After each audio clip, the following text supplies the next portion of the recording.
بسم الله الرحمن الرحيم. الحمد لله الذي أنزل على عبده الكتاب ولم يجعل له عوجا قيما لينذر بأسا شديدا من لدنه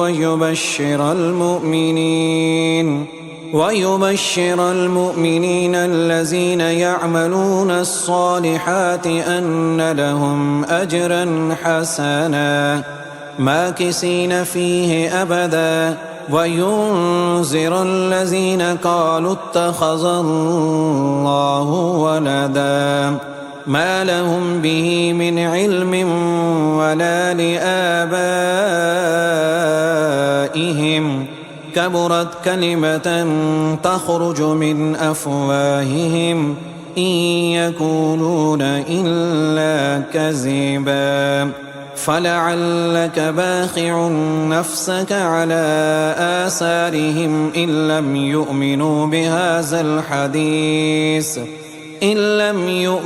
بهذا الحديث أسفا. إنا جعلنا ما على الأرض زينة لها لنبلوهم أيهم أحسن عملا وإنا لجاعلون ما عليها سعيدا جرزا. أم حسبت أن أصحاب الكهف والرقيم كانوا من آياتنا عجبا إذ أوى الفتية إلى الكهف فقالوا ربنا آتنا من لدنك رحمة وهيئ لنا من أمرنا رشدا. فضربنا على آذانهم في الكهف سنين عددا ثم بعثناهم لنعلم أي الحزبين أحصى لما لبثوا أمدا. نحن نقص عليك نبأهم بالحق إنهم فتية آمنوا بربهم وزدناهم هدى وربطنا على قلوبهم إذ قاموا فقالوا ربنا رب السماوات والأرض لن ندعو من دونه إلها لقد قلنا إذا شططا. هؤلاء قوم اتخذوا من دونه آلهة لولا يأتون عليهم بسلطان بين فمن أظلم ممن افترى على الله كذبا. وإذ اعتزلتموهم وما يعبدون إلا الله فاووا إلى الكهف ينشر لكم ربكم من رحمته ويهيئ لكم من أمركم مرفقا. وترى الشمس إذا طلعت تزاور عن كهفهم ذات اليمين وإذا غربت تقرضهم ذات الشمال وهم في فجوة منه ذلك من آيات الله. من يهد الله فهو المهتد ومن يضلل فلن تجد له وليا مرشدا. وتحسبهم أيقاظا وهم رقود ونقلبهم ذات اليمين وذات الشمال وكلبهم باسط ذراعيه بالوصيد لو اطلعت عليهم لوليت منهم فرارا ولملئت منهم رعبا. وكذلك بعثناهم ليتساءلوا بينهم قال قائل منهم كم لبثتم قالوا لبثنا يوما أو بعد يوم قالوا ربكم أعلم بما لبثتم فابعثوا أحدكم بورقكم هذه إلى المدينة فلينظر أيها أزكى طعاما فليأتكم برزق منه وليتلطف ولا يشعرن بكم أحدا إنهم إن يظهروا عليكم يرجموكم أو يعيدوكم في ملتهم ولن تفلحوا إذا أبدا وكذلك أعصرنا عليهم ليعلموا أن وعد الله حق وأن الساعة لا ريب فيها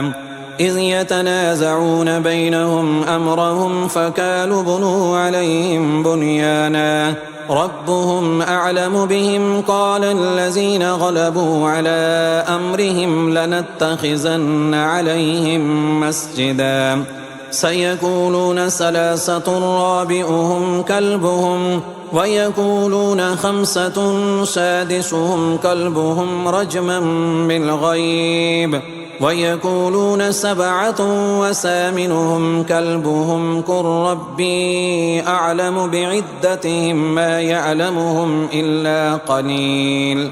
فلا تمار فيهم إلا مراء ظاهرا ولا تستفت فيهم منهم أحدا ولا تقولن لشيء إني فاعل ذلك غدا إلا أن يشاء الله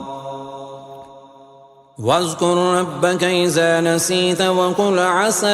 أن يهديني ربي لأقرب من هذا رشدا ولبثوا في كهفهم 300 سنين وازدادوا 9 قل الله أعلم بما لبثوا له غيب السماوات والأرض أبصر به وأسمع ما لهم من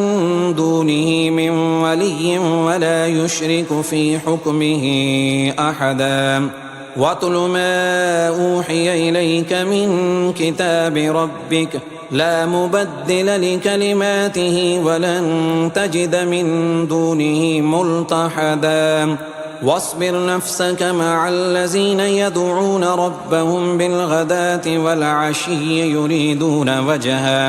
يريدون وجهه ولا تعد عيناك عنهم تريد زينة الحياة الدنيا ولا تطع من أغفلنا قلبه عن ذكرنا واتبع هواه وكان أمره فرطا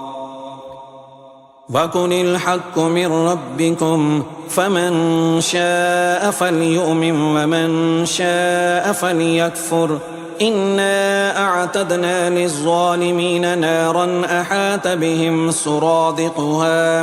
وإن يستغيثوا يغاثوا بماء كالمهل يشفي الوجوه بئس الشراب وساءت مرتفقا إن الذين آمنوا وأملوا الصالحات إنا لا نضيع أجر من أحسن عملا أولئك لهم جنات عدن تجري من تحتهم الأنهار يحلون فيها من أساور من ذهب ويلبسون ثيابا حزرا من سندس واستبرق متكئين فيها على الأرائك نعم الثواب وحسنت مرتفقا واضرب لهم مثل الرجلين جعلنا لأحدهما جنتين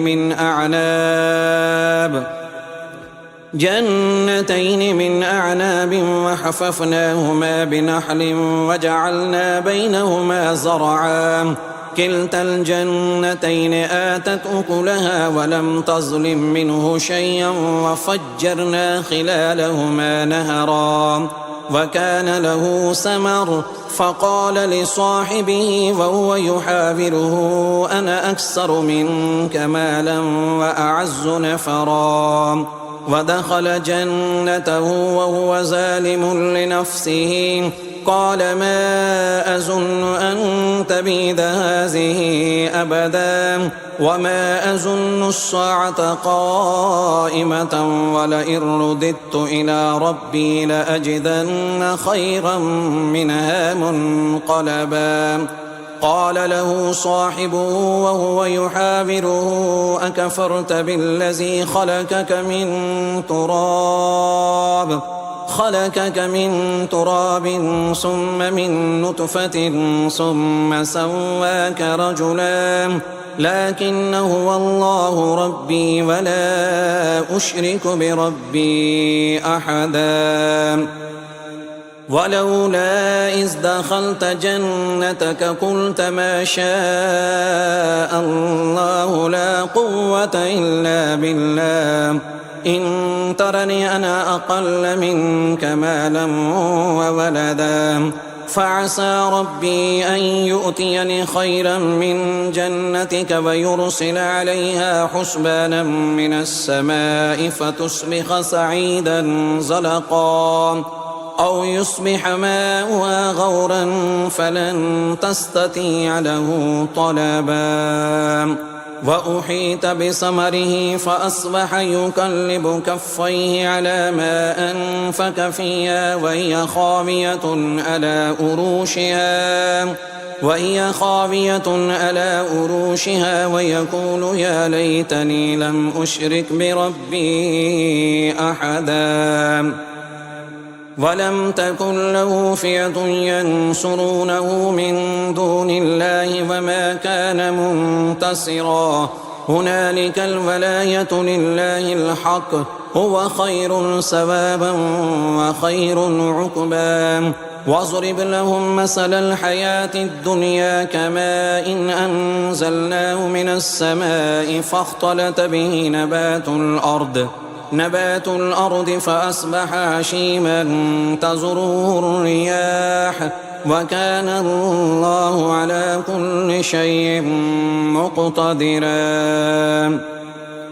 المال والبنون زينة الحياة الدنيا والباقيات الصالحات خير عند ربك ثوابا وخير أملا ويوم نسير الجبال وترى الأرض بارزة وحشرناهم فلم نغادر منهم أحدا وعرضوا على ربك صفا لقد جئتمونا كما خلقناكم أول مرة بل زعمتم أن لن نجعل لكم موعدا ووزع الكتاب فترى المجرمين مشفقين مما فيه ويقولون يا ويلتنا ما لهذا الكتاب لا يغادر صغيرة ولا كبيرة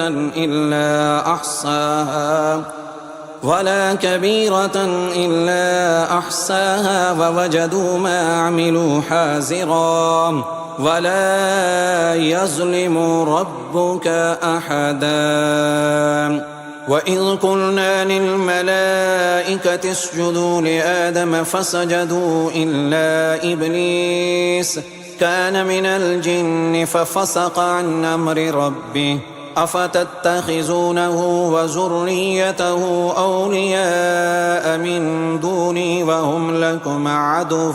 بئس للظالمين بدلا ما أشهدتم خلق السماوات والأرض ولا خلق أنفسهم وما كنت متخذ المضلين عضدا ويوم يقول نادوا شركائي الذين زعمتم فدعوهم فلم يستجيبوا لهم وجعلنا بينهم موبقا ورأى المجرمون النار فظنوا أنهم مواقعوها ولم يجدوا عنها مصرفا ولقد صرفنا في هذا القرآن للناس من كل مثل وكان الإنسان أكثر شيء جدلا وما منع الناس أن يؤمنوا إذ جاءهم الهدى ويستغفروا ربهم إلا أن تأتيهم سنة الأولين أو يأتيهم العذاب قبلا وما نرسل المرسلين إلا مبشرين ومنذرين ويجادل الذين كفروا بالباطل ليدحضوا به الحق واتخذوا آياتي وما أنذروا هزوا ومن أظلم ممن ذكر بآيات ربه فأعرض عنها ونسي ما قدمت يداه إنا جعلنا على قلوبهم أكنة أن يفقهوا وفي آذانهم وقرا وإن تدعهم إلى الهدى فلن يهتدوا إذا أبدا وربك الغفور ذو الرحمة لو يؤاخذهم بما كسبوا لعجل لهم العذاب بل لهم موعد لن يجدوا من دونه موئلا وتلك القرى أهلكناهم لما ظلموا وجعلنا لمهلكهم موعدا وإذ قال موسى لفتاه لا أبرح حتى أبلغ مجمع البحرين أو أمضي حقبا فلما بلغا مجمع بينهما نسيا حوتهما فاتخذ سبيله في البحر سربا فلما جاوزا قال لفتاه آتنا غداءنا لقد لقينا من سفرنا هذا نصبا قال أرأيت إذا أوينا إلى الصخرة فإني نسيت الحوت وما أنسانيه إلا الشيطان أن أذكره واتخذ سبيله في البحر عجبا قال ذلك ما كنا نبغي فارتدا على آثارهما قصصا فوجدا عبدا من عبادنا آتيناه رحمة من عندنا وعلمناه من لدنا علما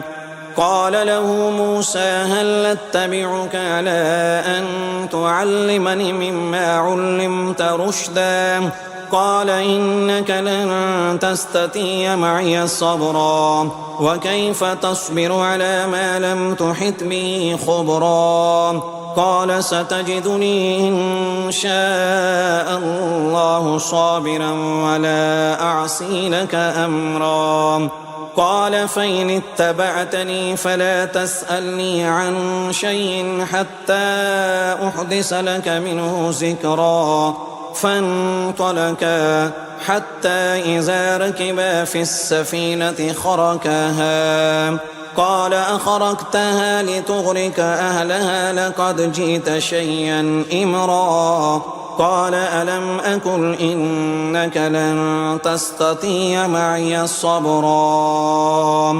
قال لا تؤاخذني بما نسيت ولا ترهقني من أمري عسرا فانطلقا حتى إذا لقيا غلاما فقتله قال أقتلت نفسا زكية بغير نفس لقد جئت شيئا نكرا قال ألم أقل لك إنك لن تستطيع معي صبرا قال إن سألتك عن شيء بعدها فلا تصاحبني قد بلغت من لدني عذرا فانطلقا حتى إذا أتيا أهل قرية استطعما أهلها فأبوا أن يزيفوهما فوجدا فيها جدارا يريد أن ينقض فأقاما قال لو شئت لاتخذت عليه أجرا قال هذا فراق بيني وبينك سأنبئك بتأويل ما لم تستطع عليه صبرا أما السفينة فكانت لمساكين يعملون في البحر فأردت أن أعيبها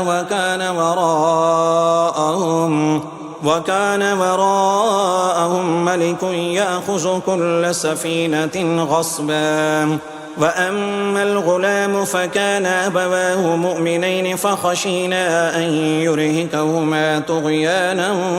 وكفرا فأردنا أن يبدلهما ربهما خيرا منه زكاة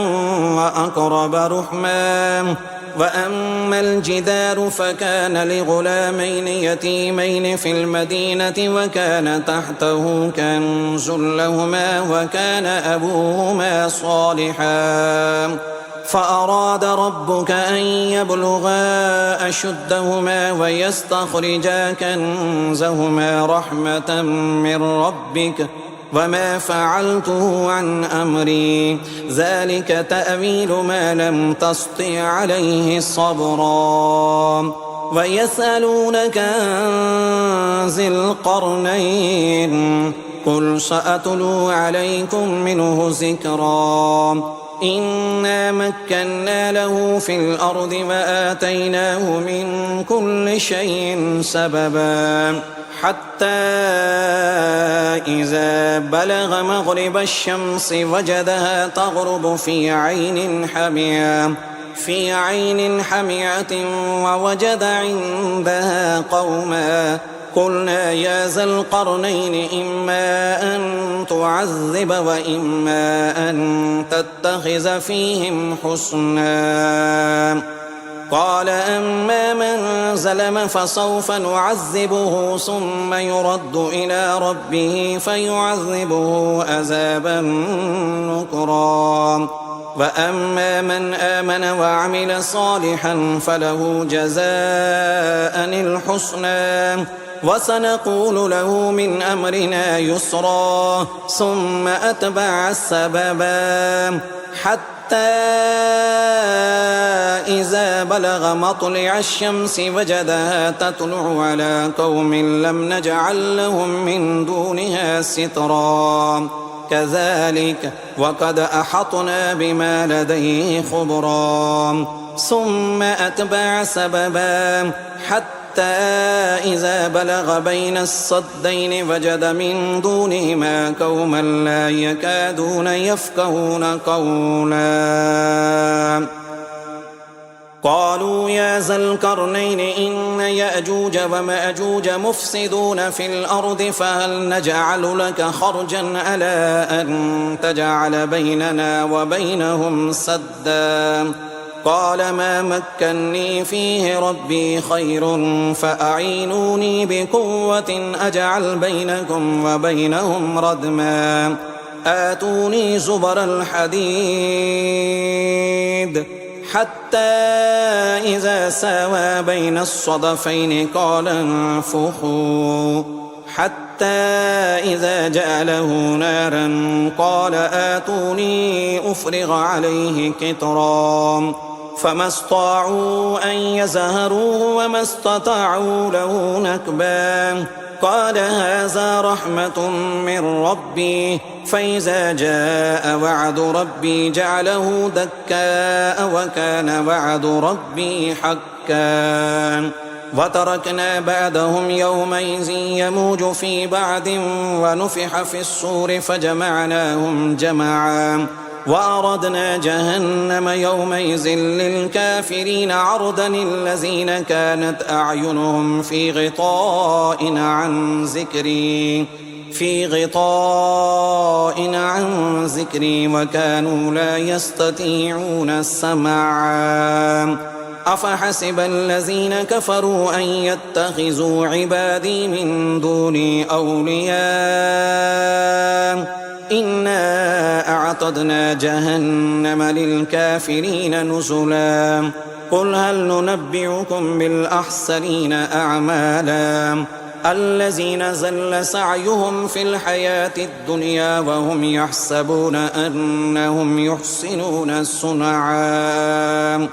أولئك الذين كفروا بآيات ربهم ولقائه فحبطت أعمالهم فلا نقيم لهم يوم القيامة وزنا ذلك جزاؤهم جهنم بما كفروا واتخذوا آياتي ورسلي هزوا إن الذين آمنوا وعملوا الصالحات كانت لهم جنات الفردوس نزلا خالدين فيها لا يبغون عنها حولا قل لو كان البحر مدادا لكلمات ربي لنفد البحر قبل أن تنفد